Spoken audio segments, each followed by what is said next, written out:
आप्पा, आम्हाला तुमच्याशी जरा बोलायचं होतं. काय बोलायचंय तुम्हाला? आपल्याला राहायला घर कमी पडायला लागलेलं आहे, त्यामुळं तुम्ही तुमची दुसरीकडे व्यवस्था केली तर बरं होईल. अरे, आता ह्या वयात मी माझी दुसरीकडे कुठे व्यवस्था करणार आहे? आता आम्ही चाललोय 8 दिवस फिरायला, तोपर्यंत तुम्ही तुमची व्यवस्था करा.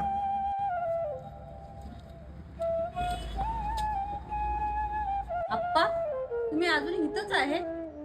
तुमची व्यवस्था केली नाही का तुम्ही? हे बघा, हे घर सोडून मी कुठेही जाणार नाही. तुम्हीच तुमची व्यवस्था करायची. अहो, आम्ही जायचं कुठे? अरे, तिकडं मसनात राहावा, पण इथे राहायचं नाही. लय पांग फेडलं बघ रे बापाच. निघा इथनं. जो बोएगा वही पाएगा.